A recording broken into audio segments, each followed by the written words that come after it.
Divorce பண்ணுறது ஒரு கடுமையான சில சூழல்களில் கண்டிப்பாக அத்தியாவசியமான ஒரு விஷயம். டைவர்ஸே தப்புன்னெலாம் சொல்லக்கூடாது. லேட்டர் பார்ட்டில் அந்த மசில்ஸ் இன்னும் கொஞ்சம் மோசமாகும் போது ஒரு கட்டத்தில் அவங்க இயங்க முடியாது, ஒரு கட்டத்தில் இறந்தும் போகக்கூடும். இந்த ஸ்டெம் செல்களை பயன்படுத்தி அந்த மசில்களை இம்ப்ரூவ் பண்ணலாம். உடல் நல்லா இருக்கும், எல்லாமே நல்லா தான் இருக்கும். சில நேரங்களில் மனைவியோட செக்ஸ் பண்ணுறது, செக்ஸ் எல்லாம் ஆரம்பத்தில் நல்லா தான் பண்ண முடியும், பல வேலைகளில் இம்ப்ரூவ் பண்ணிக்கலாம். குழந்தைகளை வன்முறையாக அடிக்கிறது வந்து ஒரு பார்ட்னருக்கு கடுமையான காயத்தை ஏற்படும். ஆனால் நம்ம பார்த்த அந்த செலிபிரிட்டியோட சன்னுக்கு வந்து அவருக்கு மஸ்குலர் டிஸ்ட்ரஃபி, மனைவியை கொத்தடிமையாக வச்சுக்கிட்டு அடி நொறுக்கிட்டு இருந்தாங்கன்னா அந்த உறவுகளில் யாரும் இருக்கும். உங்களுக்குள்ள ஒரு ரகசியமான ஏரியாக்கள் எதுவும் வச்சுக்காதீங்க. டார்க் ஏரியாஸ் வச்சுக்கணும். குழந்தைகள் இருக்கக்கூடாது, டிவி இருக்கக்கூடாது.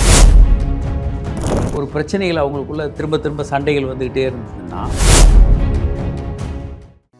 கவலையின்றி சுவாசியுங்கள். உலகின் தலை சிறந்த மருத்துவர்கள் உங்களுக்கு சிகிச்சை அளிக்கிறார்கள். நுரையீரல் அறுவை சிகிச்சையில் உலக விகிதத்தை விட அதிக வெற்றி. நீங்கள் புகைப்பிடிக்கும் பழக்கம் உள்ளவரா? ஆண்டுக்கு ஒரு முறை லோ டோஸ் சிடி ஸ்கேனில் பரிசோதித்து உங்களையும் உங்கள் குடும்பத்தாரின் பாதுகாப்பை உறுதி செய்து கொள்ளுங்கள். ரூபாய் 5000 மதிப்புள்ள பரிசோதனை ரூபாய் 2500 மட்டுமே. தங்கம் மருத்துவமனை, நாமக்கல் மற்றும் கான்பூர். வணக்கம் மக்களே. ஸோ இன்னைக்கு நம்ம கூட வந்து ஒரு ஸ்பெஷலான கெஸ்ட் இருக்காரு, the famous sexologist doctor Kamaraj. வணக்கம் டாக்டர். வணக்கம். எப்படி இருக்கீங்க டாக்டர்? நல்லா இருக்கேன். ஓகே டாக்டர், அதாவது செலிபிரிட்டி டிவோர்ஸ் தொடர்ந்து நிறைய விஷயங்கள் வந்து டிவோர்ஸ் வந்துட்டே இருக்கு. இது ஆஸ் அ சீனியர் செக்ஸாலஜிஸ்டாக நீங்கள் எப்படி பார்க்குறீங்க? பொதுவாக தமிழ் திரையுலகில் இப்போது டைவர்ஸ் ரொம்ப அதிகமாக இருக்கிறத பார்க்க முடியுது.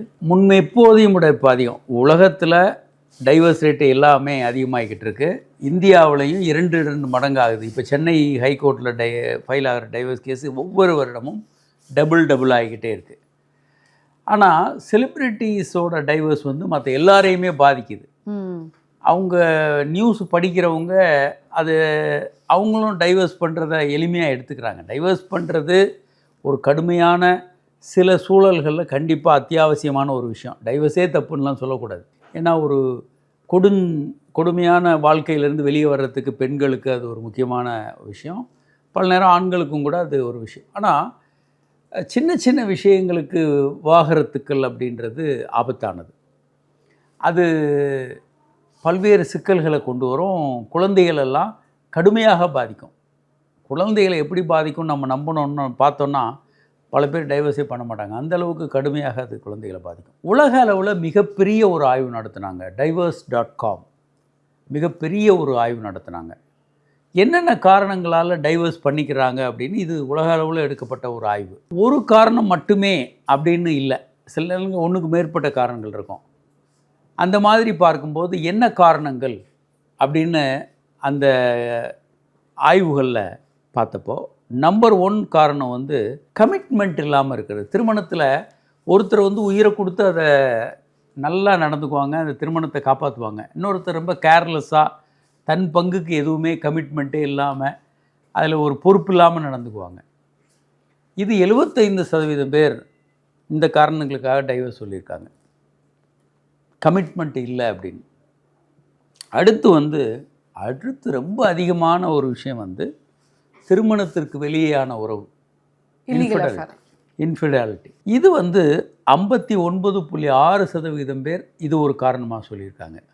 3ஆவதாக சண்டை, திரும்ப திரும்ப திரும்ப ஃபேமிலியில் கான்ஃப்ளிக்ட்டு, ஃபைட்டு, வேறு மெம்பர்ஸுக்கு இடையில், தம்பதிகளுக்கு இடையில் தீராத சண்டைகள்.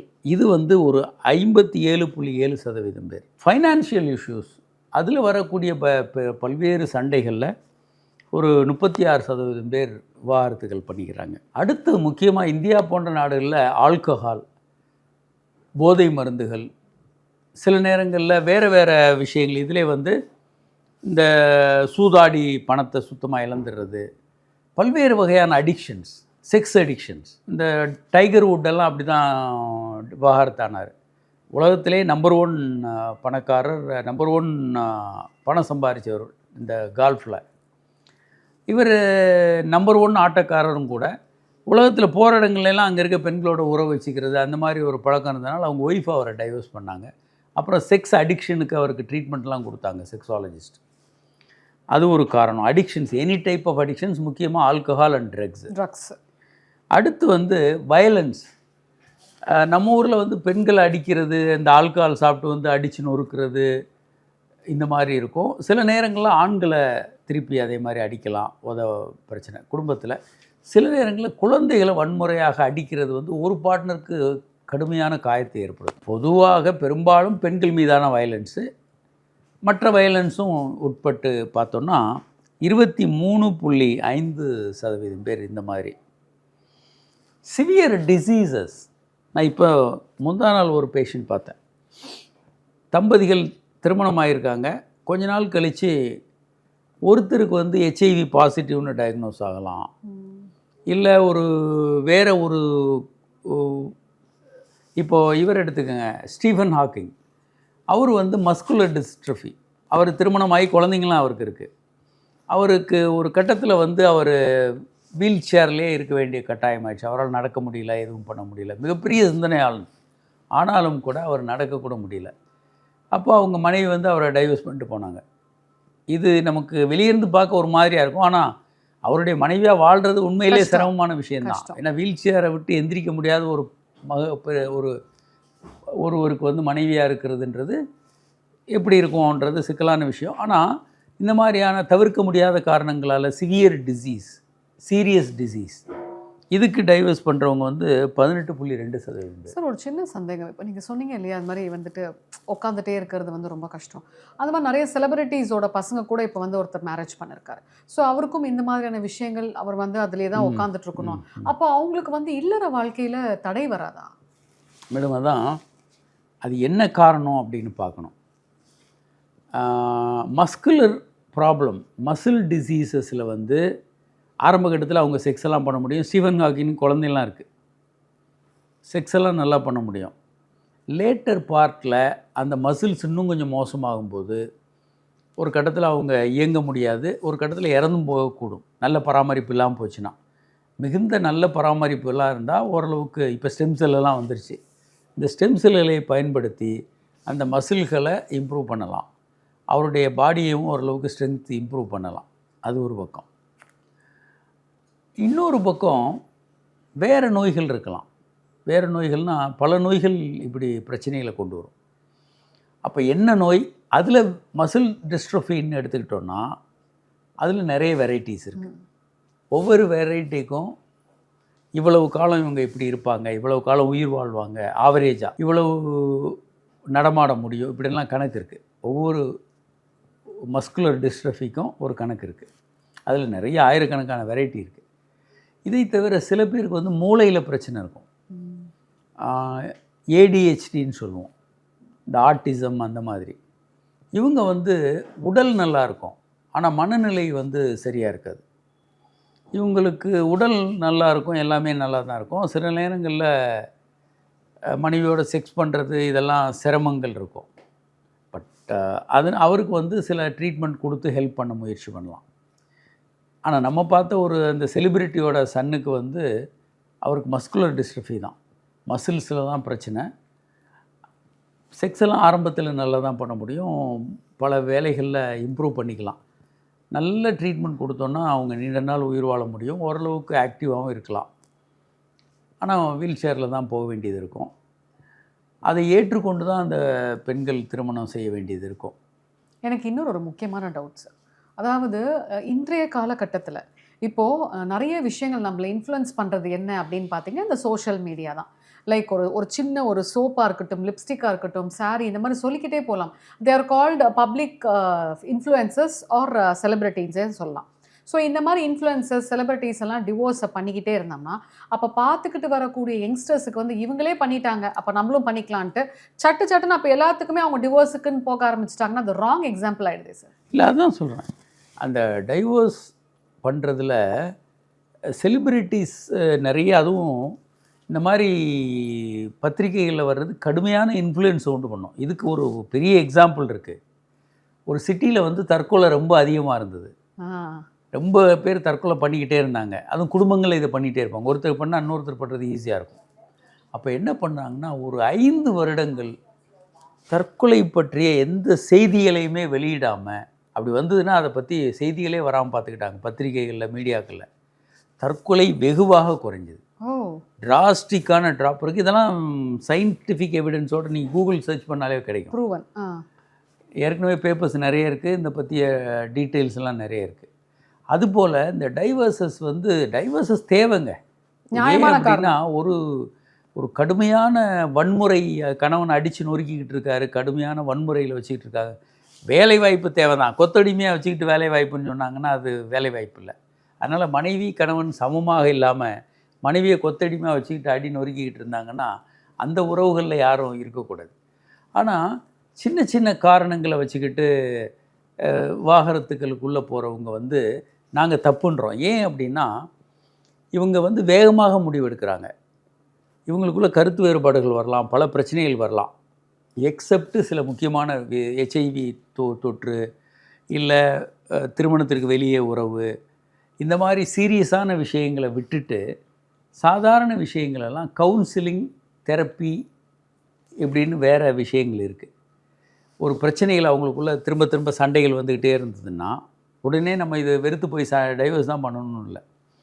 உங்களை 2 பேருக்குமே இந்த பிரச்சனையை எப்படி ஹேண்டில் பண்ணுறதுன்னு தெரியாமல் இருக்குது. நீங்கள் என்றைக்குமே அதை கற்றுக்கிட்டதில்லை யார்கிட்டருந்து, உங்கள் அப்பா அம்மாட்டேருந்து கற்றுக்கிட்டதில்லை, யார்கிட்டருந்து கற்றுக்கதில்லை. அப்போது இதை சரி செய்யக்கூடிய நிபுணர்கள் இருக்காங்க. எப்படி ஜுரத்தை சரி பண்ணுற நிபுணர்கள் இருக்கிற மாதிரி இந்த சண்டைகளை சரி செய்யக்கூடிய கவுன்சிலர்ஸ், தெரப்பிஸ்ட் இருக்காங்க. நம்ம இந்த உலகத்தில் தனியாக இல்லை. ஸோ அவங்ககிட்ட போய் ட்ரீட்மெண்ட் எடுத்தோம்னா இதை சரி பண்ணி கொடுத்துருவாங்க. நம்ம இந்த பிரச்சனைகள்லேருந்து வெளியே வந்துடலாம்.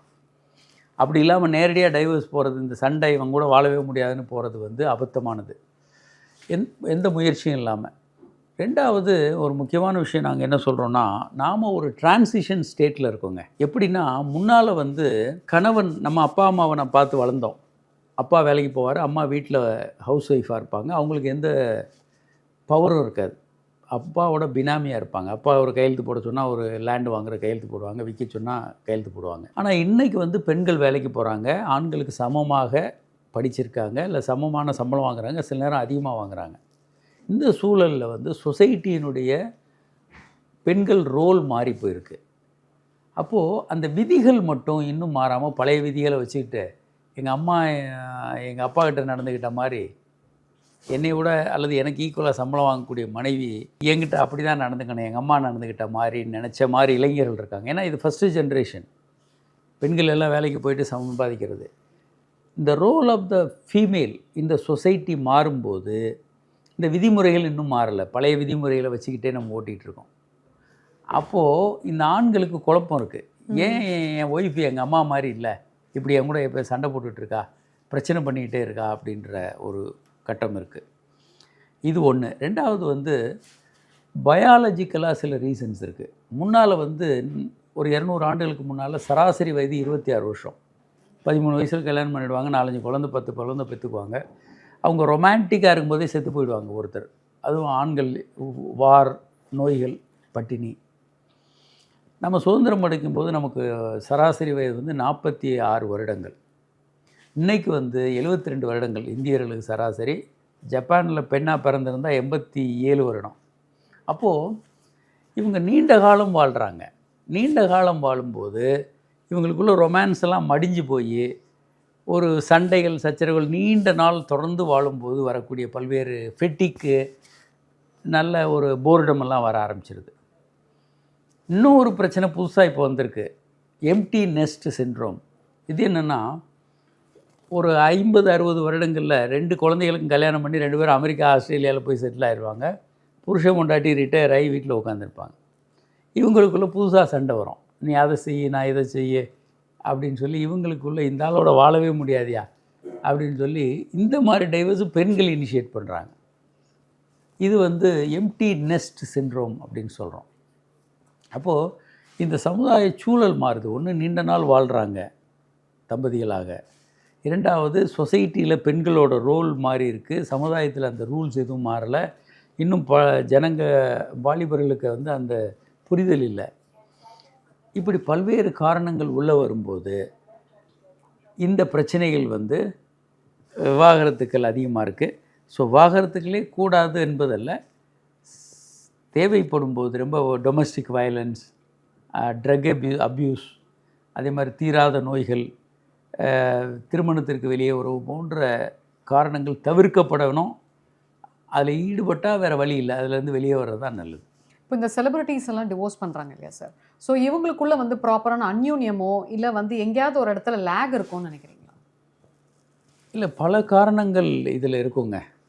லேக் இருக்கும். நீங்கள் சொல்கிறது ஒரு முக்கியமான காரணம். அதாவது ஒரு பக்கம் ஒரு செலிபிரிட்டி வந்து மிகப்பெரிய அளவுக்கு உயரத்துக்கு போயிடுவார். இவருடைய பார்ட்னரை இவங்க எப்பயுமே மேலே கொண்டு வராமல் விட்டுருவாங்க. நிறைய பேரை நீங்கள் சொல்லலாம். உலக அளவுலேயே வாரன் பப்பட் வந்து மிகப்பெரிய பணக்காரனாக நம்பர் 1 கோடீஸ்வரர் கிட்ட 2வது கோடீஸ்வராக வந்தப்போ இவர் மனைவியை எந்த இதுவும் ஒரு உணர்வும் கொடுக்காம வெறும் ஹவுஸ் ஒய்ஃபாக வச்சுருந்தாங்க. இவங்க மனைவி வெறுத்து போய் இரவு நேரத்து கிளப்பில் போய் பாடகியாக பாடிக்கிட்டு இருக்காங்க. இவர் மிக கோடீஸ்வரர், உலக கோடீஸ்வரர். அட்டென்ஷன் இல்லை. இவர் அவங்களுக்கு தனக்கு மரியாதை இல்லை. அவங்க வெறும் வீட்டு வேலைகளை செஞ்சுக்கிட்டு இருக்கிறாங்க, ஹவுஸ்மெய்டு மாதிரி. அப்போது குழந்தைகளுக்கு கல்யாணம் ஆன பிறகு அவங்களுக்கு ஒரு வெறுமை இருக்கும் வாழ்க்கையில். அதே மாதிரி பில்கேட்ஸோட ஒய்ஃபுக்கு பெரிய அளவுக்கு சிக்கல் இருந்தது. அவங்களுக்கு தரத்துக்கு ஏற்ற மாதிரி மேலே வர்றதுக்கு, அவங்க எதில் இன்ட்ரெஸ்ட்டோ அதில் மேலே வர்றதுக்கு எந்த உற்சாகமும் கொடுக்கணும். அதில் இன்ஃபிடலிட்டி, இந்த திருமணத்துக்கு வெளியே உறவும் அதில் ஒரு காரணமாக இருந்தது. இப்படி பல காரணங்கள் உள்ளே வரும்போது கண்டிப்பாக அது விவாகரத்துக்கு வருது. இப்போயும் செலிபிரிட்டி சமீபத்தில் பார்த்தவங்களுக்கும் அந்த பெண்களுக்கான ஒரு பிளாட்ஃபார்ம் கொடுக்கணும், அவங்களும் மேலே வர்றதுக்கு, அவங்க இன்ட்ரெஸ்ட் அவங்க செய்கிறதுக்கு. நாம் மட்டுமே வளர்ந்துக்கிட்டு இருக்கோம். பார்ட்னரை வந்து வெறும் ஹவுஸ் ஒய்ஃபாக வீட்டுக்குள்ளே வேலைகள் மட்டும் வச்சுக்கிட்டு இருக்கும்போது ஒரு போர்டம், பல பிரச்சனைகளும் உள்ளே வர்றதுக்கான வாய்ப்புகள் இருக்குது. நார்மல் கப்பிள்ஸாக இருக்கட்டும் இல்லை செலிபிரிட்டிஸாக இருக்கட்டும் சார், இந்த டிவோர்ஸ் அப்படின்ற ஒரு விஷயத்தை எப்படி நம்ம அவாய்ட் பண்ணிக்கலாம்? நிறைய பாயிண்ட்ஸ் இருக்குது சொல்லப்போனால். ஒன்று வந்து நீங்கள் 2 பேரும் என்ன வேலைகள் எப்படி இருந்தாலும் ஒரு வாரத்திற்கு 15 மணி நேரங்கள் நீங்கள் ஒன்றாக தனியாக செலவிடணும். காதலியும் பீச்சில் போய் உட்காந்து பேசுகிற மாதிரி 15 மணி நேரங்கள், எந்த பிரச்சனையும் இல்லைன்னா. அப்போ குழந்தைகள் இருக்கக்கூடாது, டிவி இருக்கக்கூடாது. அந்தளவுக்கு நெருக்கமாக மனம் விட்டு பேசுகிற மாதிரி இருக்கணும். ஒரு வாரத்துக்கு உங்களுக்குள்ள பிரச்சனை இருந்தால் இன்னும் கொஞ்சம் அதிகமான நேரம் செலவு பண்ணணும். ஒன்று, கம்யூனிகேஷன்.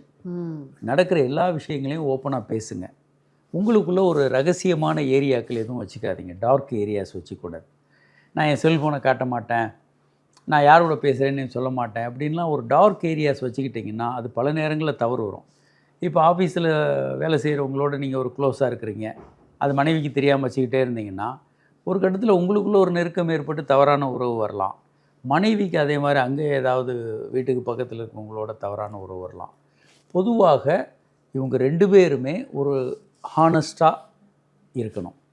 வேறு விதமான ஒரு மறைமுகமான கணவனுக்கோ இல்லை மனைவிக்கோ தெரியாத ஒரு டார்க் ஏரியா இருக்கக்கூடாது. அடுத்து 100% ஹானஸ்டி, ப்ரூட்டல் ஹானஸ்ட். விஷயங்களில் வந்து தெளிவான ஹானஸ்டி 2 பேருக்கு இருக்கணும். அந்த மறைச்சி பண்ணுறது, ஃபைனான்ஸை கூட மறைக்காதீங்கன்னு சொல்கிறோம். ஏன் அப்படின்னா பல குடும்பங்களில் என்ன பிரச்சனை வந்ததுன்னா, இந்த சித்தார்த் இறந்து போன விஷயம்லாம் ஒரு பக்கம் அவருக்கு வந்து ஒரு 200 3000 கோடி 4000 கோடி கடன் இருக்கும். திடீர்னு பிரச்சனை ரொம்ப அதிகமாகும்போது இவர் மனைவிக்கு இது ஒன்றுமே தெரியாது. அவங்க வாட்டுக்கு வீட்டில் சமையல் பண்ணி எப்பயும் போல் ஜாலியாக இருந்துக்கிட்டு இருப்பாங்க. திடீர்னு ஒரு நாள் இவர் போய் செத்து போயிடுவார் அல்லது விவாகரத்து பண்ணிட்டு போகிறாருன்னு வச்சுக்கோங்க. மனைவி வந்து நடுத்தரில் நிற்பாங்க. சித்தார்த்த விஷயத்தில் மட்டும் ஒரு வித்தியாசம் நடந்தது. ஏன்னா அவர் மனைவி வந்து மறுபடியும் சேர்மன் ஆகி அதை கம்பெனியை தூக்கி நிறுத்தினாங்க. நல்ல வேலை. பல குடும்பங்கள் வந்து அந்த பெண்ணுக்கு வந்து ஷாக் ஆகிடும். என்ன இப்படி பண்ணிட்டானே, மறைச்சி எல்லாத்தையும் மறைச்சிட்டானேன்றாங்க. ஆனால் கணவர் ஏன் சொல்லாமல் விடுறாங்கன்னா, நமக்கு வந்து இந்த கவலை வந்து ஒய்ஃபுக்கு வந்து அவளும் தூங்காமல் இருப்பாளே, நம்ம தான் தூங்காமல் இருக்கிறோம். ஏன்னா அவர் எவ்வளோ மன அழுத்தத்தில் இருந்தால் ஒரு 30,000-40,000 கோடி சொத்துள்ள ஒரு மனிதர் போய் தற்கொலை பண்ணிக்குவார்.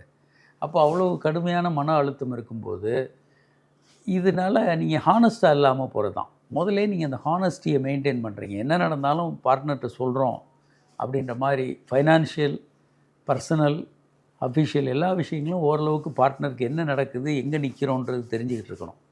தெரியாமல் இருக்கும்போது நாளைக்கு ஏமாற்றிட்டார் என்னைய, இருந்தாலும் இந்த மனுஷன் சொல்லாமல் என்னை நடுத்தரில் நிறுத்திட்டான்னு சொல்லுவாங்க.